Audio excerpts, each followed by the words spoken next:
Tristan with Nerdette's NewsStand, and I want to talk about something I seen today that I'm actually really excited about, but I think, again, with this video game turning into a show, this is gonna be divisive. And of course, I am talking about The Last of Us. But if you are new to the channel, make sure you subscribe. As always, hit that like button, leave me a comment. Let me know if you would be interested in paying the $14.99 a month for HBO Max in order to be able to watch The Last of Us when it comes to live action, when it's all set up and ready to go. But Deadline reported today that The Last of Us hands the series over for the video game adaptation from Craig Mazin and Drunkmann. Now, if you remember, months back, there was a massive controversy with The Last of Us 2. Last of Us 2 was pushed back and pushed back and pushed back, and then people got sick of it, and somehow, I still don't know how, were able to leak the information that was in the game. Obviously, this is a almost a year-old game. Well, not quite, but even so, 6-month-old game at this time. So if you don't want spoilers, I am going to talk spoilers. But what happened was a lot of people were very critical of the narrative direction that The Last of Us 2 took compared to The Last of Us, mostly pertaining to two parts, right? First off, obviously, Joel's death. A lot of people were crushed that Joel was killed. You spend the entire first game going through, learning Ellie, loving Joel, going through and actually getting an emotional attachment to this character. And when the news dropped that Joel was going to die brutally, a lot of people were upset.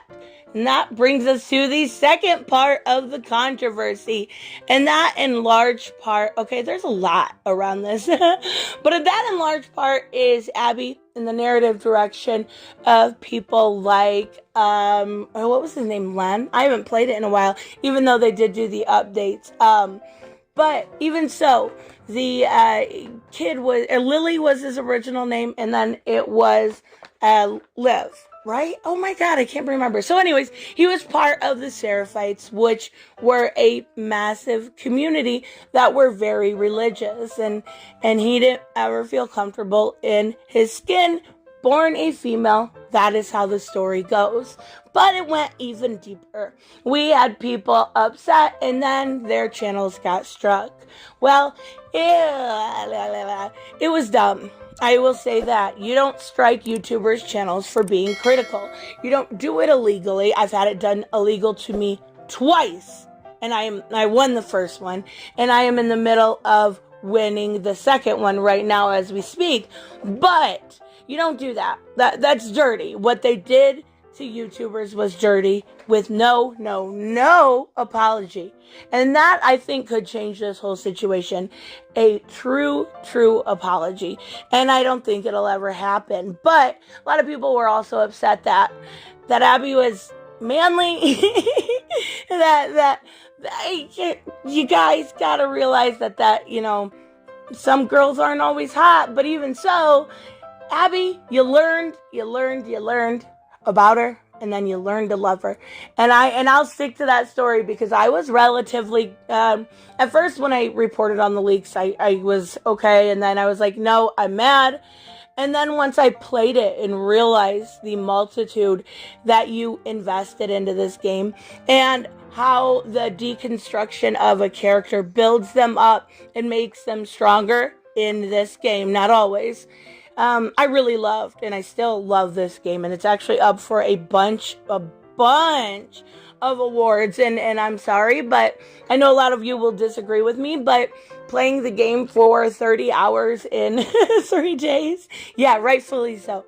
So that leads us to now. Wow, that was a lot of backstory, I apologize.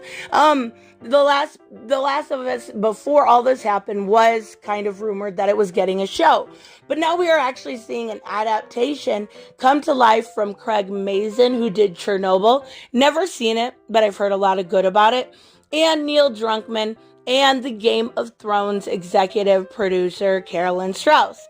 something I've never seen before, but I've heard a lot of good things about it. Now, I absolutely am beyond excited to have this show actually come. I think there is going to be a lot they have to consider, and casting is going to be extremely, extremely important.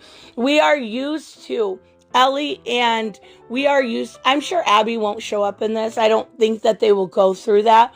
I think they'll probably start out with Joel and Ellie like they did in the game. So the casting is going to be huge. People are attached to these characters. You kind of form it in your mind how you, like Ashley Benson, how she does her voice, right? But you form it in your mind what this person would be, how they would act. And it's going to be hard shoes to fill when it comes to casting these characters. Now, other than that, I see zero issue. I see an issue with people thinking there's an issue, but as of right now, there is none. And this should be, in theory, really, really good. So it says The Last of Us 2 is an action-adventure game that was developed by Naughty Dog and released via Sony PlayStation in 2013. The series takes place 20 years after modern civilization has been destroyed. Joel, a hardened survivor, is hired to smuggle Ellie, 14-year-old girl, out of an oppressive quarantine zone. What starts as a small job soon becomes a brutal, heartbreaking journey as they both must traverse across the U.S. and depend on each other for survival. So, we're getting something seriously just right out of the playbook of the game. We are getting the exact same storyline. And I think it could absolutely work. And I do think, and I know a lot of people probably don't, but that Neil Drunkmann needs to be on this title. He created these characters. He put his life's work into these characters. He made these characters come to life and death. But he needs to be on this title. And I think that him being involved and having a lot of these really talented people will absolutely make this show worth it to me. HBO Max has really been putting the work in. They really have. And we're seeing a lot of spin-offs when it comes to DC titles. We're seeing, I just heard some more today about the Green Lantern show. That could be a whole video in itself, but it was kind of what I originally expected. Now, we're also seeing stuff like DMZ coming to life, but that, again, was a great comic from DC, right? But Ava DuVernay is attached. So I don't have a whole lot of faith in something like that. This, I do. Now, take it a step further. Are they going to introduce characters like Abby, the Seraphites, and so on? I think eventually they should. I really grew to love Abby. Was a great character. I'm sorry. I will say it. I loved her by the end. She was maternal and fun and sweet and brutal and strong all at the same time. There was nothing wrong with that. Not only that, but I would love to see the Seraphites. They were so interesting to me. The way that they build their city on high, the way that they kind of used whistling, and it was fascinating. Honestly, it was. So I'm really excited to see this. I think it'll be fantastic. I think there will be a lot more news coming out about it before there is before, it actually comes out. I think it'll be immersive, just like the game, and I'm excited. So let me know, of course, what you guys think about this news. If you think you would be interested in this show, or if you absolutely won't support it because, oh my God, my SJWs. Anyways, I will see you guys in the next one. Bye-bye.